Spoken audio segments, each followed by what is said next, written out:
Welcome back, everybody, to another trade review. Today, we're going to be going over the trade I took on M&Q around, when was this? 10:17 is what it says right there. Took this at 10:17. Size pretty heavy because it's an eval. This is a new eval, by the way. And I sized pretty heavy, 8 contracts. And I took longs. You can see when I entered right there, my fill price, everything, nothing too crazy. But yeah, this ended up being a loss for about $500, I'm pretty sure. So heading on over to TradingView, we can see pre-market through London session, pretty bearish, created lots of lower lows, lower highs, lower lows, which created a good amount of levels of liquidity that I can use for price targets or just taking shorts or whatever for my bias. But started out on the 4-hour, so you can see we did take out this. Sorry, I'm really tired. This high right here, right there. We took this out like yesterday or something. So my high time frame bias is pretty bearish. Yeah, and you can see we're also in this 1 hour fair value gap that we bounced off of, or sorry, rejected off of. So yeah, I just marked out my levels of liquidity on these time frames. Yeah, same thing here, bouncing off this 30 minute fair value gap. Yeah, same thing. So on the 5-minute coming into market open, like I expected, like every day this week, we just shot up immediately.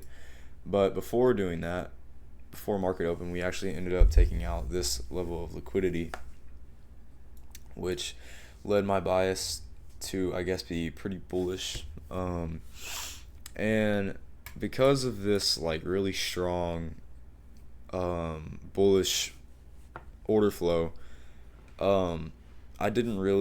I kind of expected it to be like yesterday and the day before, where we're not having any sellers of any kind stepping in, and you can see through here we don't have any red candles, so this is pretty much confirmed.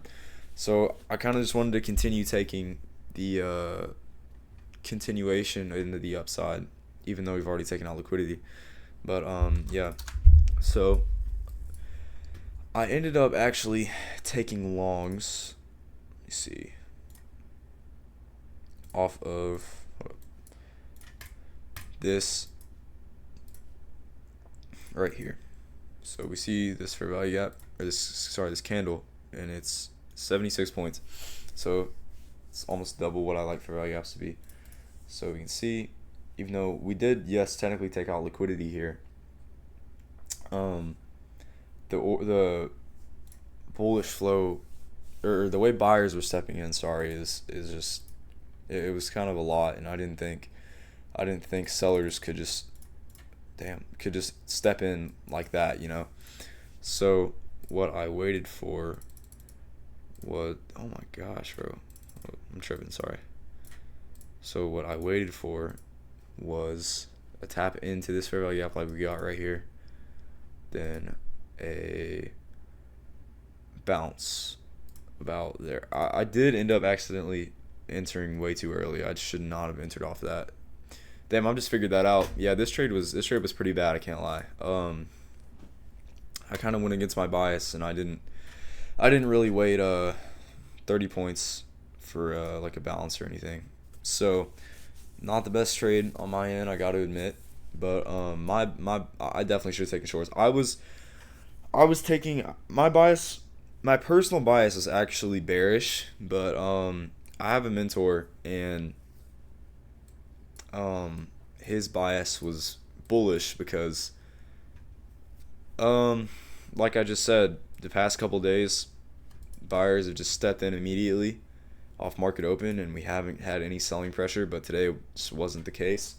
And I'm not gonna lie, if I would have taken this, which I originally was planning to take, I would have been up hella right now and probably almost past that eval. So that's something I'm just realizing, And yeah, do not.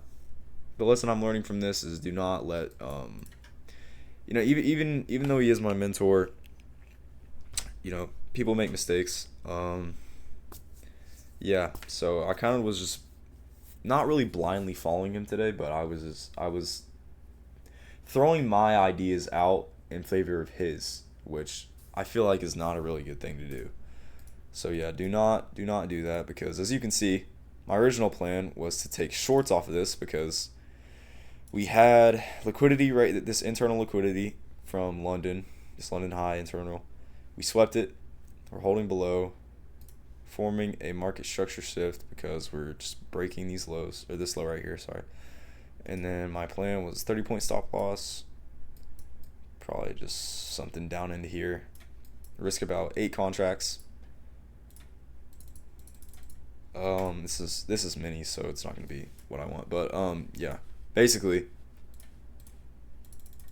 y'all can see how that would have played out. So this would have played out for about, yeah, like 70 points pretty much, which would have made me a good amount. But yeah, so the lesson I'm learning from this is kind of just stick to your ideas unless you really have a reason for them to be wrong. Like I was just kind of seeing like he was my mentor was like, and this is not his fault. This is my fault. This is, I made the decision to take the setup, but yeah, this is what I should have taken, but what I actually ended up taking was something like this. And as you can see, I had about a 30-point stop loss, and that bitch got liquidated to the max. But yeah. So the reason I was going to take those longs was because this liquidity got swept by this internal, what is this, London? Yeah, this internal London. It's kind of a pullback, just probably a lot of, actually, I can't remember, did I take it off of, I either took it off of this or this. I'm not, wait, no, I took it off of this, my bad. Yeah, this external, yeah, this external. So this was actually a really good level to take this off of. So I took, because we swept this liquidity, we're holding above it. We have a lot of buying pressure. We made a fair value gap right here. We came down. We had a little bit of a bounce, not as much as I would have liked, but yeah, I ended up taking longs even though we did sweep liquidity up here.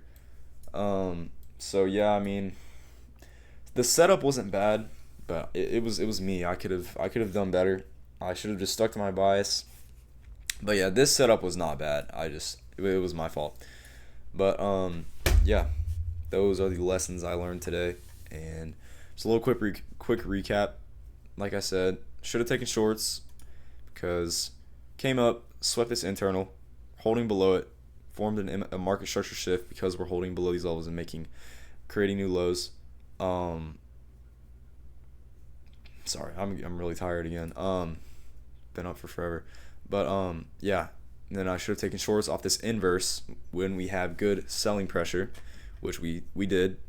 I watched it play out in front of me after I lost, so kind of market definitely humbled me today.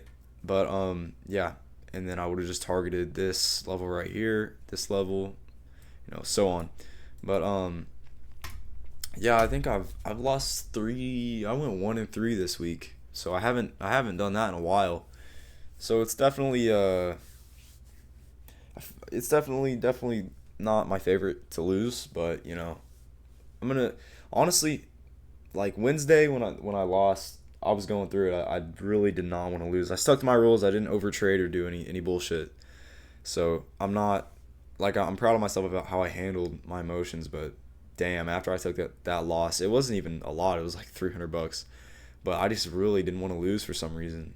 I think I was just so fixated on passing that eval that I just kind of, I still like was just focusing on the process, but I was just I had it in my mind that I wanted to pass that eval because I'm just so sick of being in these evals. But I gotta just keep reminding myself that habits are what make you money in trading, and you can't focus on P&L pretty much. And I was focusing on the P&L, on my loss, and I realized that, and then a little bit after I shaped myself up and kept it pushing. But Thursday I lost. I didn't really care too much. Wasn't as bad as Wednesday, but I wasn't feeling the best. But today I lost, and I was like, I didn't really care, honestly.